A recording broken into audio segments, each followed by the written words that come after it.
Hello and welcome to the latest edition of What Does the Giraffe Say with me, Kathleen Ratorne. We are an organisation that aims to connect people in conservation by holding live interviews on social media. If you are watching this back home, then please do comment, like and share our posts. The more awareness that we can get, the better. Just to also pre-warn you, both of us are having a bit of Wi-Fi issues today. That's what happens when you don't have great access, unfortunately. So we're hoping that everyone can hear us okay. But for now, what I'm going to do is I'm going to hand over to Emmanuel, and he works for Landscape and Conservation Mentors Organisation. And if you could just tell us a little bit about yourself and how you got involved in the organisation.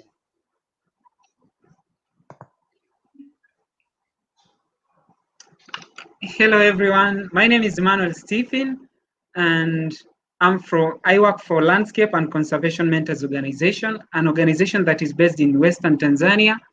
And I joined LCMO in 2018, and previously I was working for Southern Tanzania Elephant Program.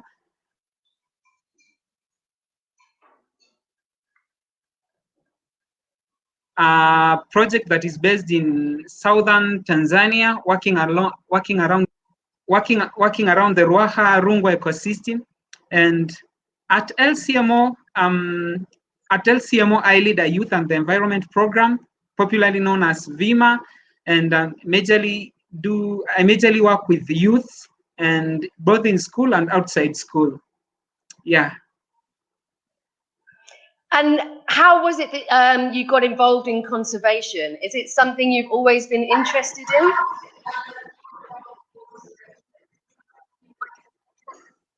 Yeah, just a brief history about how this came up. You know, I'm a Maasai and agropastoral, and from northern Tanzania, and having grown up in the environment that we work in, that we grew up in, we live along wildlife areas, and the interaction between people and wildlife is something that is common between us. And over, we've been experiencing challenges of wildlife. We've been experiencing challenges of wildlife attacking people, injuring, sometimes killing, and even livestock, and also incidents of people retaliating, killing wildlife, and something like that. So with time, we've been so much into some organizations and even individuals used to come and visit us, train us in school, and also give us opportunity even to visit such wildlife areas. And with time, that wish of joining and taking part in conservation grew up, and I decided and I dreamed like one day I'll join, when I joined the university, I'll pursue a course in conservation. And actually it happened because I joined the University of Nairobi back in Kenya and pursued a Bachelor of Science in Wildlife Conservation. After there, I happened to get involved in conservation projects, and I'm currently working in conservation and still hoping to be here for the rest of my life because it's something that I like. I absolutely love your passion. One of the things your organisation has several different projects, but ultimately your ethos is locals leading and learning from locals. Why is this so important, and can you tell us how that came about? Actually, you know, like nowadays, most projects, and for successful conservation, there's no way that you can work without engaging the local community. And because they are they're the custodians of conservation, because they live along these wildlife areas, they interact each and every day with this wildlife, and they're the same people who experiences challenges of human-wildlife interaction. So at some point, you can't exclude them in conservation. So when this project was being launched, we were trying to look for a way that will deeply engage and that will deeply deeply involve the local community, and we try to look for maybe, and our slogan came up from an idea that was raised, that we need to empower the local community, give them a chance to do, like, to lead, and also to lead, and other people will follow behind and will help them. And sometimes we even use their own ideas, their local ideas. Then we improve the ideas and help them implement them. And that is why we've been like successful for years and years. And we are seeing a great success in working with the local community. And I hope that even other projects will buy in the idea and they'll be successful as well. I love that. I completely agree with everything that you're saying there. Part of what you're doing as well, one of the projects that you have is dealing with human and lion conflict. Can you tell us why there is that conflict and how you deal with it, the challenges and any successes you've had there? Actually, this project was the WASIMA. It's called WASIMA, Watu Simba na Mazingira in Swahili, and in English it's called People, Lions and the Environment. And it's a project that's aimed to reduce or to stop non-retaliatory killing of lions along wildlife areas in Western Tanzania and beyond. And this project came up, like Western Tanzania is majorly dominated by the agro-pastoral communities, and they are majorly livestock keepers. And where livestock are, you'll not miss carnivores. Yeah, you'll not miss carnivores. And the conflict has been there, and there's a dominant community called the Sukuma, who are popularly known for owning large livestock, and they've been having a model of controlling this conflict by selecting a group of warriors. They'll kill these lions who attack their livestock, and in return they get rewarded. But with time, these warriors felt like, okay, if I kill a lion, I'll be rewarded. So why don't I even like encroach into, follow them in their own habitat and kill them? Then I'll come to the community and show them, hey, I've killed a lion who used to attack our livestock. So with time, that thing has been growing up, and a research that was conducted by one of our co-founders indicated the absence of lions, but around outside protected areas, especially around Katavi National Park. And this led to the introduction of this led to the idea of this campaign. And so far the campaign came up, and we've been using the local community, especially the local policing system, to stop these illegal behaviors, because these guys enter into the park, kill a lion, and they come to the village, they dance, boasting that we've killed a lion who used to attack our livestock, and they are heavily rewarded. So we've worked with their local policing system to stop this, and what we've done is that we introduced bylaws. Bylaws are laws used by the village level to stop these illegal behaviors. And additionally, we also back with conservation education, giving the community free chance to taking the community to the park, educating them. And we've seen a very major impact, because some people are even changing that they no longer reward these lion killers, and some even do report them when they see around their villages. And so far, this project has been growing, and it used to work around Katavi National Park, but it has currently expanded to Rukwa Loathi Game Reserve, and even the new Ugala River National Park in a region called Tabora. Excellent. It's so good to see that people are seeing that what you're doing is working, taking on that initiative as well. We've got a comment coming through from Stacey Satterfield. She's a regular watcher of the show. Hi, Stacey. And she's just saying, fantastic initiative empowering the locals. Yeah, thank you so much. You touched on it a bit earlier, Emmanuel, and you were saying that you do conservation education, and I know that's something you're very passionate about yourself, and that's kind of your role within the organisation. So you do the conservation education, and you also do livelihood-focused interventions. What exactly does that mean? And have you seen changes in people's attitudes? Yeah, actually, you know, our project first, usually before we launch a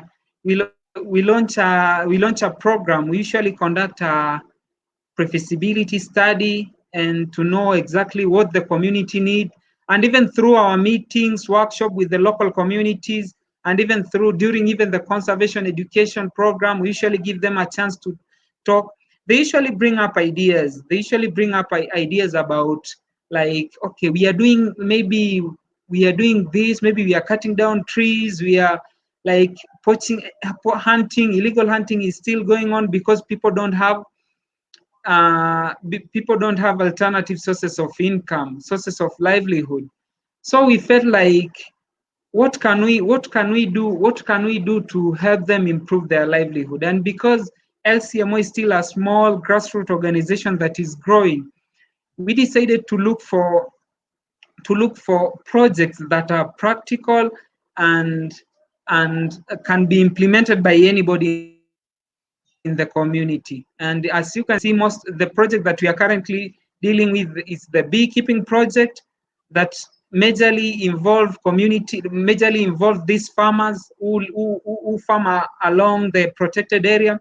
And we also have a new chicken project that majorly focuses on marginalized women. You know, like in most communities, we have that, like we have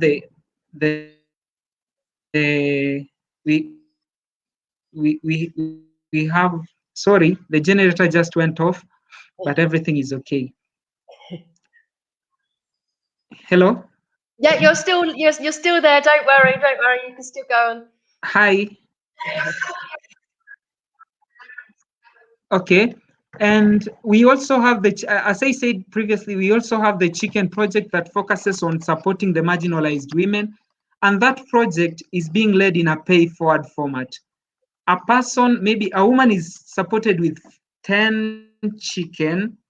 She's supposed to raise them, take care of them, and upon receiving, when the chicken increases in number, she has to donate about 5 of them and give to another woman. And currently we started with 5 women, and currently we are talking about, we've so far reached 15 women, and the project is going on, and hopefully we'll reach even more of them.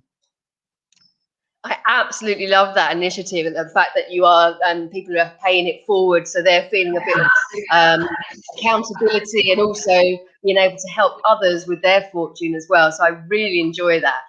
You were talking earlier, and you were mentioning bees. What's the importance of bees there? Sure.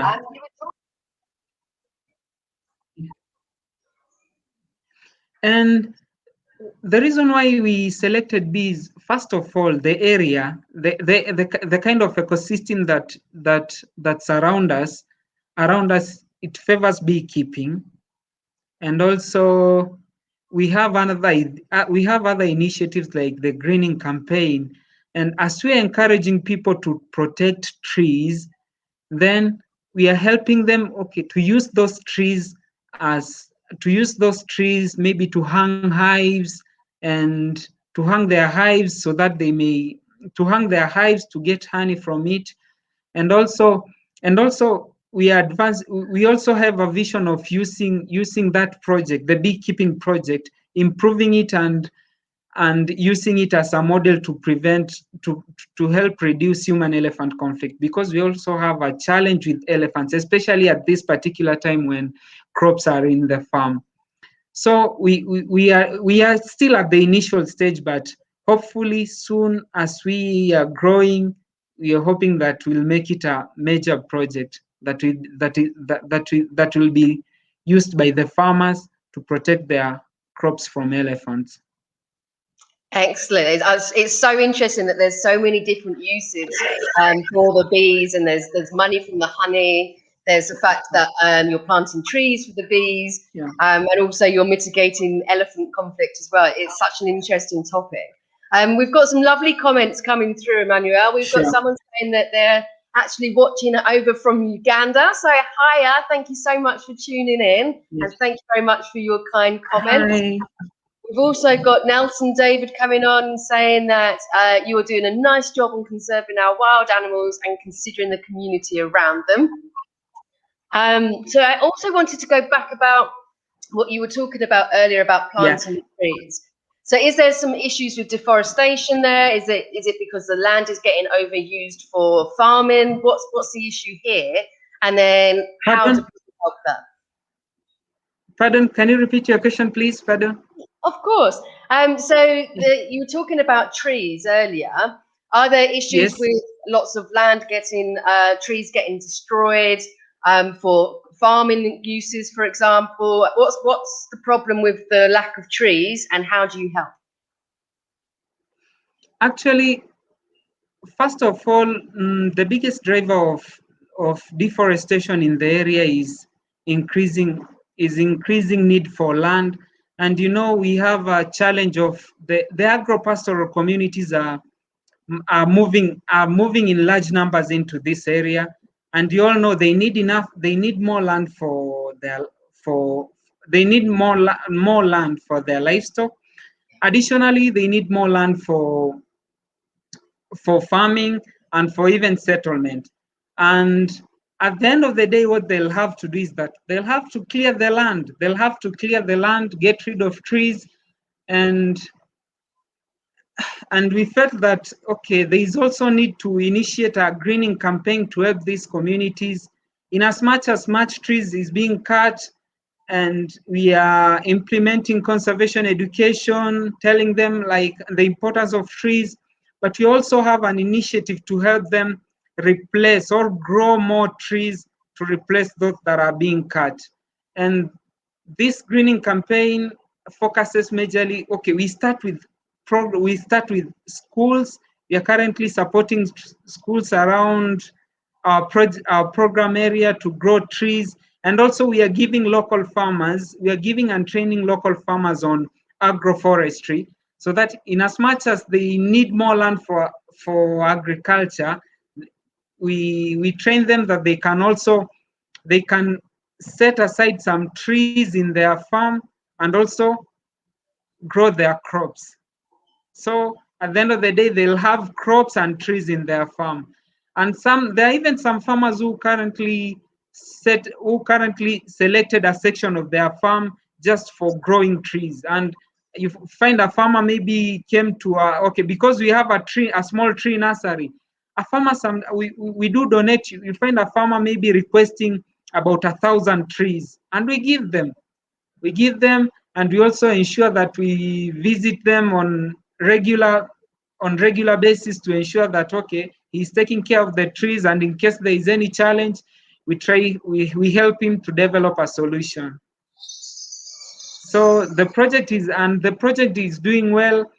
And for instance, last year we managed to produce about 18,000 trees, and our target this year, by the end of April, which is the end of the rain season, we are hoping to reach about 30,000. So as time goes by, we are increasing in number. We are increasing the number of trees that we are trying to replace. Excellent. I absolutely love that. You guys are doing such a great job. We've got another comment coming through from Bridget, and she's saying it's a great initiative, and she's actually from Austria. So we're getting people from she's a good friend of mine. There we go. Yeah. So when you were talking that you did conservation education with the students, are you seeing now when you're talking to them about the importance of trees, for example, that they're now going to be bringing that forward for the future generation and now understanding just how important it is? Yes. Pardon? When you're doing Hello? your conservation education, are students now starting to Yes. see the benefits of planting trees? Yes, they actually see. And one thing about our conservation education is that, you know, and in most, okay, in our education system, students nowadays get a very small time maybe to do their extracurricular activities aside from studies. So usually when they see us in schools, because we have different programs, we have like sports, we have we have film shows. Sometimes we go and show them films, wildlife films in schools. We also have like competition. They compete to draw elephants, lions. We they also, okay, we have other initiatives such as like they do recite poems, they do write up and everything that make them at least busy and help them like challenge themselves. So usually students usually appreciate our presence, and they like because they know like, okay, it's something different from what we usually do on regular basis, and they're really doing very well. And in most schools, some schools even have adopted like every student should own at least 3 trees. And what we are trying to do is that by the end of this season, we'll do an evaluation like a student who has taken maybe better care of his or her trees will be rewarded, or even a school that has taken care of its environment will be rewarded. And majorly what we do is that because we have environmental clubs in schools, we usually pick we are planning to pick the best, like the best performing environmental club in any school, be it a primary school or a secondary school, and offer them a free park visitation, like a full day free park visitation. And we usually take about 50, sometimes even 60 students to the park, and absolutely we cover everything. So it's just like they'll just go and enjoy watching wildlife. And through that one, we've managed to motivate even students who are not part of the club to be envious about joining the club and to be envious about taking part in such programs. Yeah. I absolutely love that. And do you find as well that a lot of these students haven't even had the chance to see these wild animals before or go into these parks? So it's actually given them the love to want to conserve it. Pardon? Do you find that the students, this is the first time that they've actually got to go into the park and see the animals in their natural space?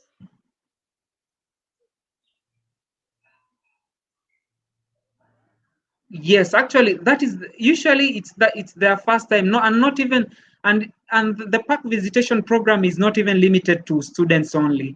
It's also focused on the community at all. We usually pick like the religious leaders, the local government leaders, because you know, for you to visit the park, you must have a vehicle. You must be able to pay the entrance fee. You must have maybe food to eat during the day, and it's usually challenging because most of them don't have transport, and hiring a transport vehicle is very expensive here. Like usually incur a lot of money to hire a 50-seater bus.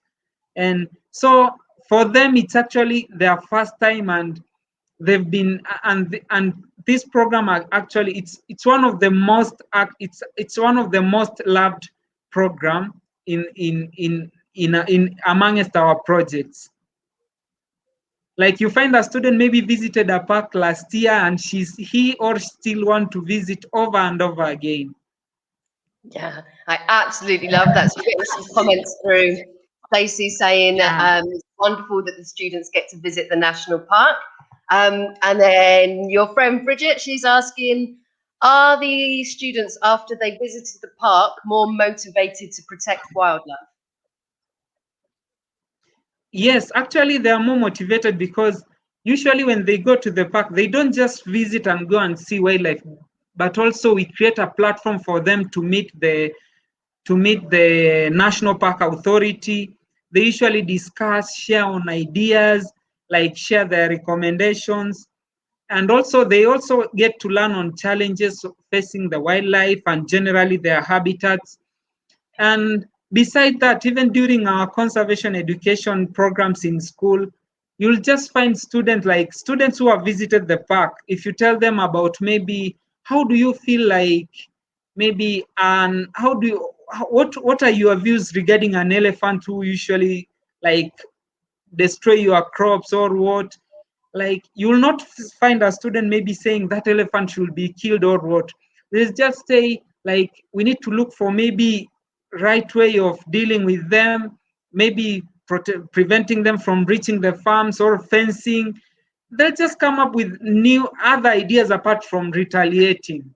And that usually motivates us because we feel like, okay, we actually, our message is clearly being understood. Absolutely love that. So we've got Stacey's got another question that's come through, and I think she's read my mind because it's similar to the one that I was going to ask you myself. So she's asking how they can support you guys. I know, obviously, so COVID has obviously impacted a lot of people in their work and being able to raise funds, and also volunteers. Yes. So what impact has it had on you, and how can people back home support the organisation?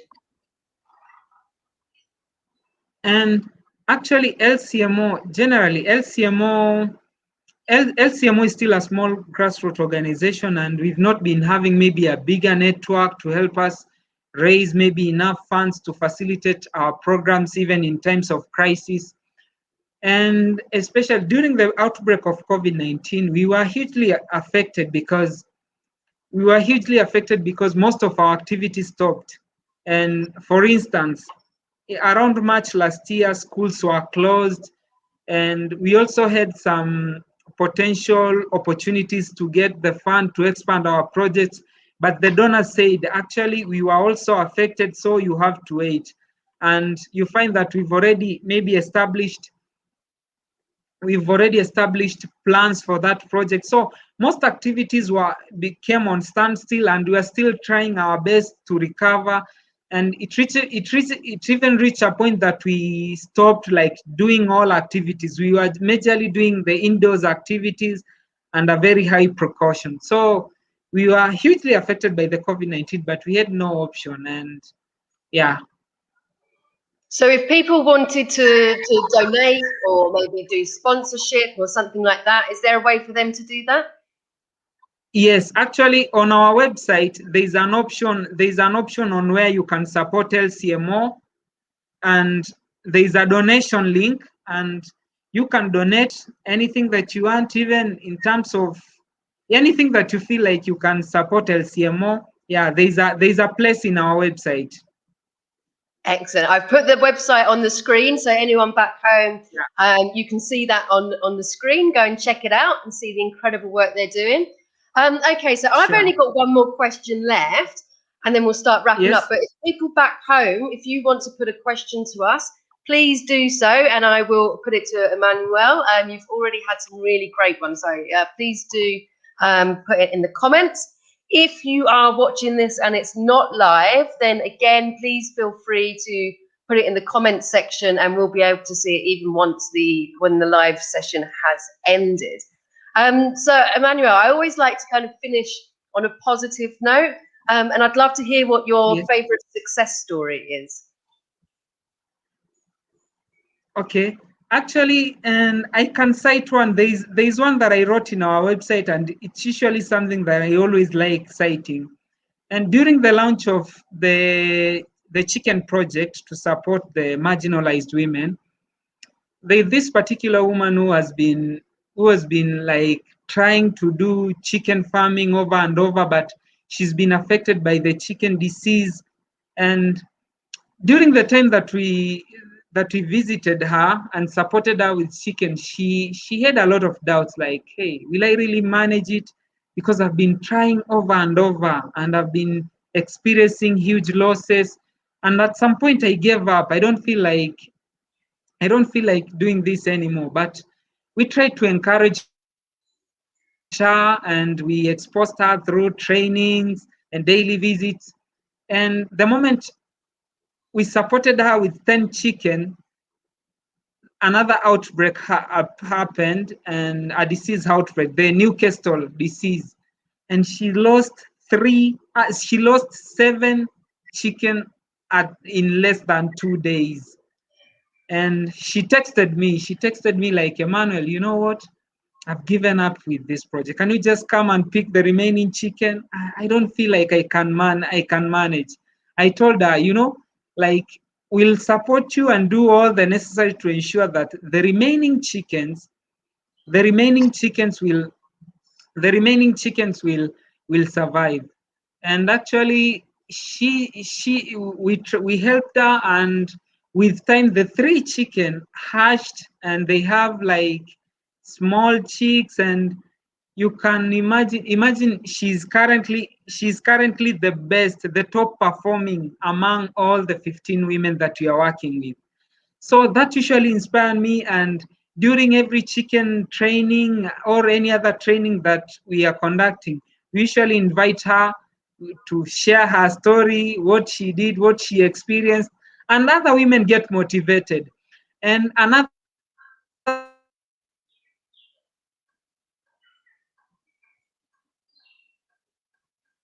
Oh, I think you may have dropped out there, Emmanuel. Let's see if hopefully the connection can get restored. But it looks like it's frozen. I know he's been having some big issues. So we'll give it a little while. Meanwhile, thank you everyone for tuning in and asking your questions. And those that we don't get a chance to answer, hopefully we'll be able to do so at another time. We'll just give it a few more seconds. But yeah, we've had a great time talking with you guys today, and I hope that you guys have enjoyed it as much as I have. And if you would like to follow the organisations, you can find both of us on Facebook. And if you could like, comment and share our videos, that would be really appreciated, as the more people that get to see it, the more people that can help. So thank you. Oh yeah, it looks like Emmanuel's unfortunately dropped out. So I think we'll wrap up here. Thank you everyone for coming on the show and for your comments, and enjoy the rest of your day. Thank you very much. Goodbye.